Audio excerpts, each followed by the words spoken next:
আলাইকুম। ভালো আছেন? বসেন। ইন্নাল মাউতাল্লাযী তাফিররুনা মিনহু ফাইন্নাহু মুলাকীকুম। নিশ্চয় একদিন তোমার সঙ্গে মৃত্যু মুলাকাত করবে, সাক্ষাৎ করবে। মৃত্যু আমাদের প্রত্যেকটা মানুষের জন্য অনিবার্য হবেই।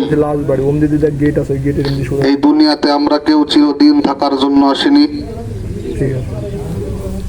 আজকে আমরা আছি, আগামী কালকে নাও থাকতে পারি। আজকের এই জানাজার অনুষ্ঠান আপনার জন্য, আমার জন্য একটি শিক্ষা। কাফা বিল মাউতি ওয়াইদান, এর চাইতে বাস্তব ওয়াজ নসিহত আর কি হতে পারে? একজন মানুষ মৃত্যুবরণ করে আপনাকে আমাকে জানিয়ে যাচ্ছে যে এটাই পথ, তোমাকেও আসতে হবে। এর চাইতে বাস্তব ওয়াজ নসিহত আর কি হতে পারে? মানুষের পরিবর্তনের জন্য একটি জানাজার অনুষ্ঠানই যথেষ্ট। মানুষের পরিবর্তনের জন্য একটি জানাজার অনুষ্ঠানই যথেষ্ট। অথচ আমাদের কোনো পরিবর্তন নাই। আমরা যারা আজকে এখানে এসেছি, সামনে একটি মানুষের মরা দেহ দেখে আমার হৃদয়ের ভিতরে হয়তো একটু অনুশোচনা যাচ্ছে, কষ্ট লাগছে। দাফন হওয়ার সাথে সাথেই আপনার অন্তরের পরিবর্তন ঘটে যাচ্ছে, আমার অন্তরের পরিবর্তন ঘটে যাচ্ছে। অথচ দরকার ছিল এইখান থেকে আমার শিক্ষা নেওয়া, যে আমিও তো একদিন এরকম হয়ে যাব, আমারও তো একদিন এরকম জানাজা হবে, আমিও তো এই দুনিয়া ছেড়ে একদিন চলে যাব। এইরকম অনুভূতি যদি আপনার আমার ভিতরে আসে, তাহলে আপনার আমার আমলের পরিবর্তন ঘটবে। ভাইরা আমার, আজকে আমাদের হায়াত শেষ হয়ে গেছে, আমাদের সময় বেশি নাই। যে কোনো সময়, যে কোনো মুহূর্তে আপনার আমার ডাক আসবে। আর সেদিন শত চেষ্টা করেও আমরা আর একটা সেকেন্ডের জন্যও আর সুযোগ পাবো না, সময় পাবো না।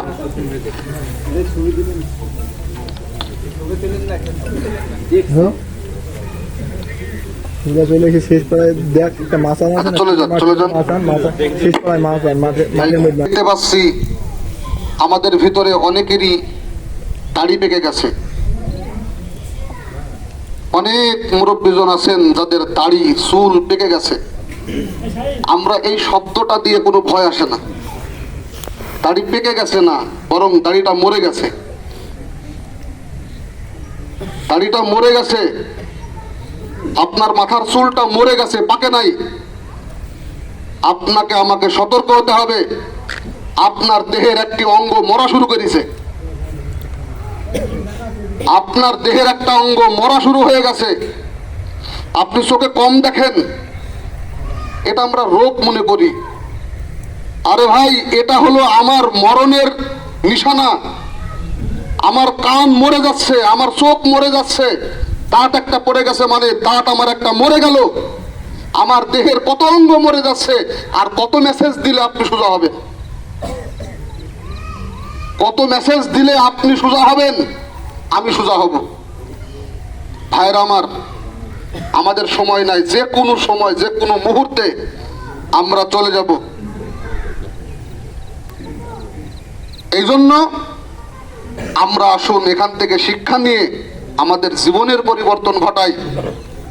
এইখানে আপনাকে শোন, যারা এখানে আমরা আছি, নিজে নিজে কল্পনা করে এই খাটিয়াতে আপনাকে শোয়ান আর ভাবেন এখনই যেতে হবে কবরে, আমল নামা কি আছে,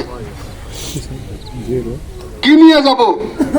আমার আমল নামা জিরো, আমল নামার দিকে তাকাইলে কিছু নাই। আর আমার চোখের পানি আর আল্লাহর ভয় আপনাকে নাজাত দিতে পারে। আল্লাহ আমাকে, আপনাকে, সবাইকে আল্লাহর হুকুম রসুলের তরিকা অনুযায়ী জীবন গড়ে দুনিয়ার হায়াত কাটিয়ে কবরে যাওয়ার তৌফিক দান করুক। আমরা সকলে বলছি আল্লাহুম্মা আমিন। আল্লাহুম্মা আমিন। বিসমিল্লাহির রহমানির রহিম। আসলে আজকে বলার কিছু নেই, যে আজ খাটিয়ায় যে লাশটা আমাদের সামনে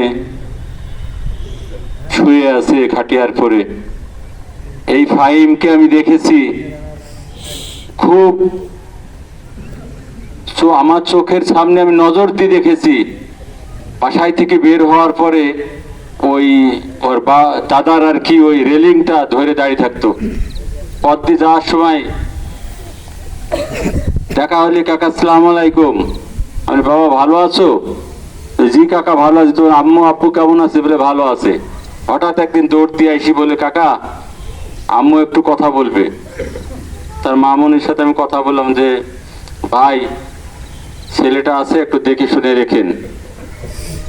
আমার বুদ্ধি বয়সে আমি এই নতুন বাগানে বসবাস করতে আমি যতটা ছেলে দেখেছি,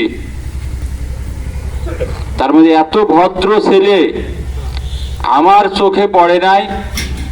আমি নিজেও প্রাণ ভরে তার লেগে দোয়া করব, আপনারা সবাই তার লেগে দোয়া করবেন। আরেকটি বিষয়, আমি আদাবাড়িয়া মাধ্যমিক বিদ্যালয়ের প্রধান শিক্ষক। আমি মিজানুর রহমান মিজান ভাইকে দুটি চারটি কথা স্মৃতিচারণ করার জন্য অনুরোধ জানাচ্ছি। বিসমিল্লাহির রহমানির রহিম। সম্মানিত মুসল্লিবৃন্দ, সকলের প্রতি আমার আন্তরিক সালাম। আসসালামু আলাইকুম ওয়া রাহমাতুল্লাহি ওয়া বারাকাতুহু। যে ছেলেটার জানাজা নামাজে আমরা শরীক হয়েছি, সে আমার স্কুলের এক সময় ছাত্র ছিল। তারপরেও আজিজুল ভাইয়ের এদিক দিয়ে আমার নাতি, এবং ধর্মদার ওদিকে আমার শ্বশুর বাড়িও ধর্মদায়, ওই সাইড দিয়েও আমার নাতি। তা আমার খুব কষ্ট লাগছে এই জন্যে যে আমার কাছে বেশ কিছুদিন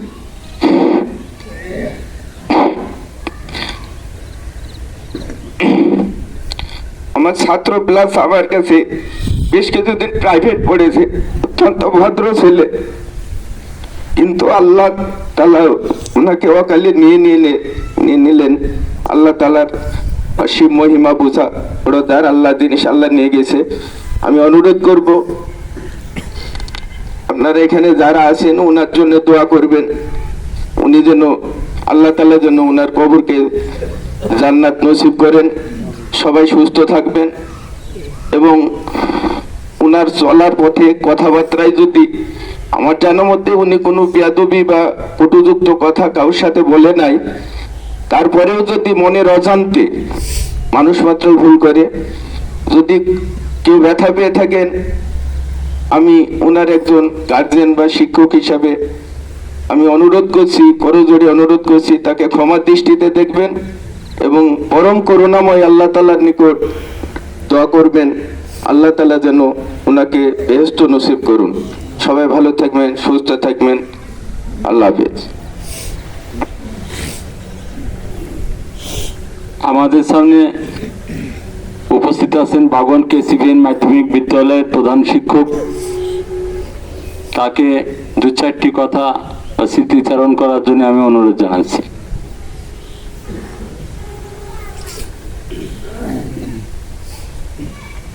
বিসমিল্লাহির রহমানির রহিম।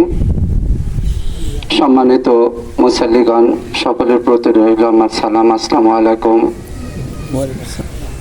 আজকে যে সন্তান তুল্য ফাহিমের জানাজায় আমরা উপস্থিত হয়েছি, এবছরই সে ক্লাস 9-এ আমার স্কুলে ভর্তি হয়েছিল।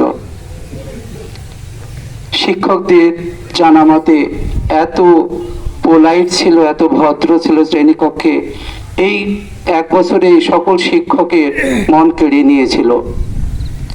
আমরা তাকে নিয়ে স্বপ্ন দেখেছিলাম আমার স্কুল থেকে এসএসসি পরীক্ষা দিবে এবং একটা ভালো ফলাফল উপহার দেবে স্কুল এবং বাবা মাকে। কত স্বপ্ন নিয়ে এসেছিল। আর কত সন্তানদের আমরা বিদায় দেব পৃথিবী থেকে। যাওয়ার সময় তো আমাদের হয়ে গেছে, কিন্তু আমাদের সন্তানদের বিদায় দিতে হচ্ছে। আমরা সবাই তার জন্য দোয়া করব, মন খুলে আল্লাহর কাছে প্রার্থনা করব, আল্লাহ যেন তাকে জান্নাত নসিব করে। এবং আমরা এখানে যারা রয়েছি সবাই সবার জন্য দোয়া করব, এবং যেন আমরা আল্লাহর রাস্তায় চলতে পারি, এই প্রার্থনা করছি। আসসালামু আলাইকুম। ওয়ালাইকুম আসসালাম। আমাদের হাতে সময় সংকীর্ণ। আমি তার ফ্যামিলি মেম্বারদের মধ্যে তার ছোট দাদা আমি তহিদুল মাস্টারকে দুই চারটি কথা বলার জন্য অনুরোধ জানাচ্ছি। বিসমিল্লাহির রহমানির রহিম। সামনে উপবিষ্ট সকল মুসল্লিকে জানাই আমার সালাম, আসসালামু আলাইকুম। আপনারা যারা আজকে যার জানাজায় শরীক হয়েছেন, সে আবার একমাত্র আমাদের নাতি। সন্তানের মতো মানুষ করেছে। গত রাত্রি 1:10 ছিল আমাদের ছেড়ে নাভিরার দেশে চলে গেছে। আমার জানা মতে আমার নাতি কারোর সাথে খারাপ ব্যবহার করে নাই। আর যদিও কারোর সাথে কারোর মনে কোনো কথা, কোনো ব্যথা, কষ্ট দিয়ে থাকে, কারোর সাথে যে খারাপ আচরণ করে থাকে, আপনার স্বাগতে সহৃদয়ে তাকে ক্ষমা করে দিবেন। আর যদি কেউ কিছু চলার পথে তার কাছে আর্থিক লেনদেন পেয়ে থাকেন, তাহলে অবশ্যই আমাকে বলবেন। তার বাবা আছে, আমরা পরিশোধ করে দেব। পরিশেষে আপনারা সবাই তার জন্য দোয়া করবেন।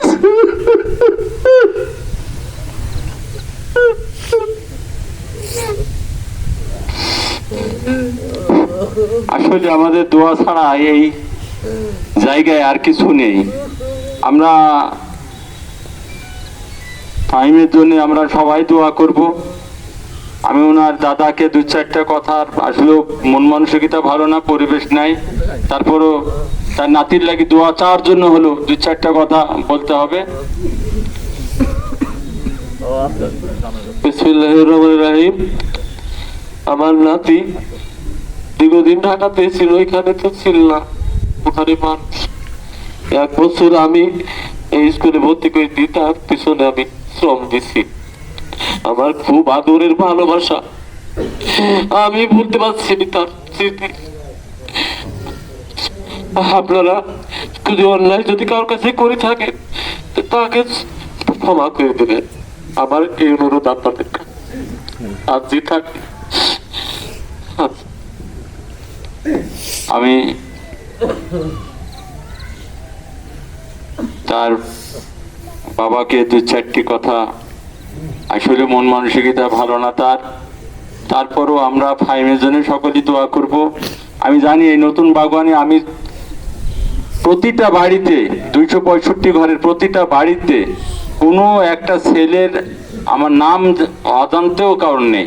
মানে প্রতিটা ফ্যামিলির সাথে আমি এত মাটির সাথে যেভাবে মিশে থাকি, আমি সেভাবে মিশে থাকি। কিন্তু আসলে ফাইমের স্মৃতি ভোলার মতো আসলে আমার মনে হয় না যে এই শোকের ছায়া আজকে 1 মাস বা 15 দিনের মধ্যে যাবে কারোর কাছে। তারপর আমি আব্বাসকে আমি রিকোয়েস্ট করবো যে শত কষ্টের মধ্যেও 2-4টি কথা সন্তানের লেগে বলো। আসসালামু আলাইকুম। আজ আমার ছেলে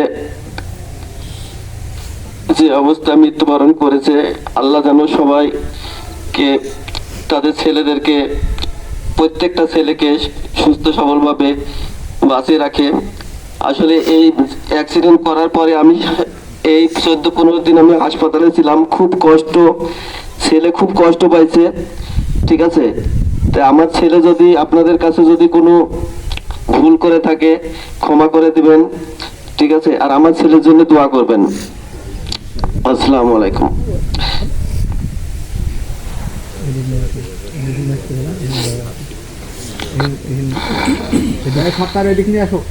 আলহামদুলিল্লাহ, আমরা সবাই কাতারে দাঁড়িয়ে যাই। আসলে ছেলেটা আমাদের ভিতরেই চলাফেরা করত, ওঠা বসা করত, আমাদের আপনজন, ছোট মানুষ। আপনাদের কাছে যদি কোনো প্রকারের লেনদেন থেকে থাকে তাহলে অবশ্যই তার ফ্যামিলিকে জানাবেন। যদি কেউ কোনো টাকা পয়সা পেয়ে থাকেন তার কাছ থেকে সেটাও জানাবেন। আর পরিশেষে আমি সকলের পক্ষ থেকে বাচ্চাটার জন্য আপনাদের কাছে দোয়া কামনা করছি। আপনারা সবাই দোয়া করবেন এবং তাকে সকলে মাফ করে দিবেন। আমরা সবাই মাফ করে দিলাম তো ইনশাল্লাহ? আল্লাহ তাআলা কবুল করুক। সবাই জানাজার নামাজের নিয়ত করেন। আমি কেবলামুখ হয়ে 4 তাকবীরের সহিত ফরজে কিফায়া জানাজার নামাজ এই ইমামের পিছনে দাঁড়িয়ে আদায় করিতেছি। আল্লাহু আকবার।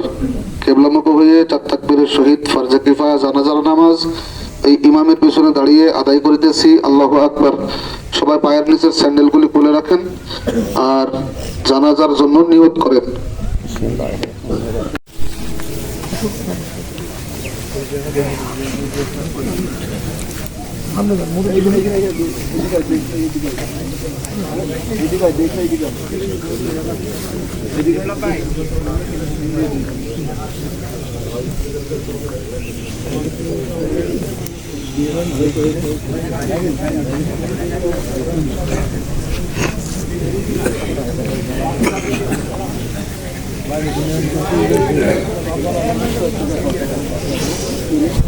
ওইটা হলো বাসের বিষয়।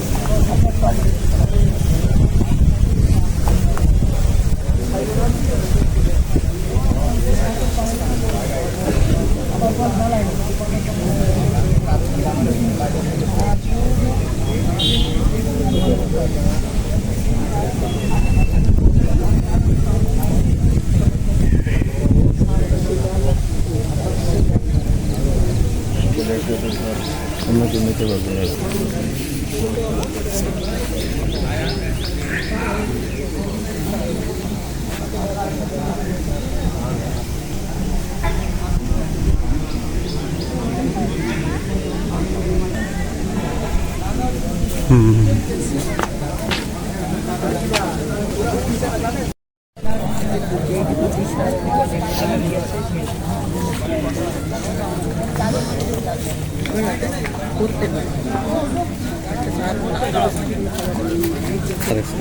এবার কাটি দিন।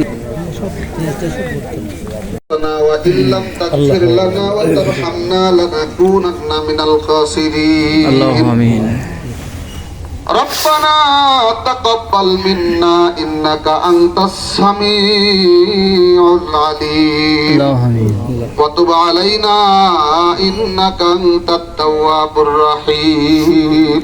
اللهم آمين. رب ارحمهما كما ربياني صغيرا.